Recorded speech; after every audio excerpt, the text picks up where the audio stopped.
ತುಂಬಾ ಕೊಳತೋಗಿ ವಾಸನೆ ಬಂದಿತ್ತು.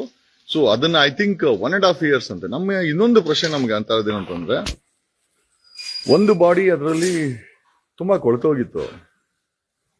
ಇವನು ಯಾರು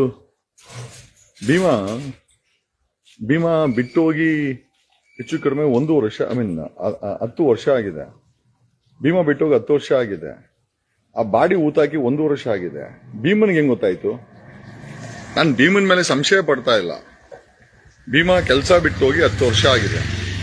ಧರ್ಮಸ್ಥಳದಲ್ಲಿ ಕೆಲಸ ಬಿಟ್ಟೋಗಿ 10 ವರ್ಷ ಆಗಿದೆ. ಒಂದು ಬಾಡಿ ಸಿಕ್ಕಿರೋದು ಕೇವಲ 1.5 ವರ್ಷ ಹಳೇದು. ಅದನ್ನ ಭೀಮಾ ತೋರಿಸಿದ್ದಾನೆ. ಭೀಮನ್ಗೆ ಹೆಂಗ್ ಗೊತ್ತಾಯ್ತು ಅಲ್ಲಿ 1.5 ವರ್ಷ ಹಳೆ? ಯಾಕಂದ್ರೆ ಕೆಲಸ ಬಿಟ್ಟು ಹೋಗಿದ್ದು 10 ವರ್ಷ.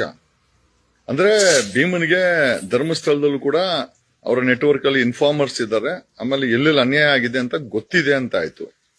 ಆಮೇಲೆ ಭೀಮನ ಪ್ರತಿಯೊಂದು ಹೇಳಿಕೆ, ಕಂಪ್ಲೇಂಟು, FIR, ನ್ಯಾಯಾಧೀಶರ ಮುಂಚೆ ಸ್ವಾಯಿಚ್ಛ ಹೇಳಿಕೆ ಎಲ್ಲವೂ ಕೂಡ ಸಿಕ್ಕಿರುವಂತ ಪಳೆಯುಳಿಕೆಗೆ ಮ್ಯಾಚ್ ಆಗತ್ತೆ. ಭೀಮಾ ಸತ್ಯವನ್ನ ನುಡಿದಿದ್ದಾನೆ, ಸತ್ಯವನ್ನೇ ಹೇಳಿದ್ದಾನೆ, ಸತ್ಯವನ್ನೇ ತೋರಿಸಿದ್ದಾನೆ. ಸತ್ಯವೇ ಈಗ ಅಸ್ಥಿ ಪಂಜರ ರೂಪದಲ್ಲಿ ನಮಗ್ ಸಿಕ್ಕಿದೆ. ಈಗಲೂ ಕೂಡ ಬುಳ್ಳೆ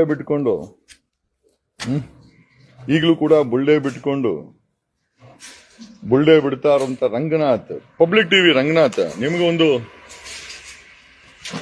ವಿಶ್ವೇಶ್ವರಯ್ಯ ಪಬ್ಲಿಕ್ ಟಿವಿ ರಂಗನಾಥ್ ಇವರೆಲ್ಲ ಬ್ರಾಹ್ಮಣರು.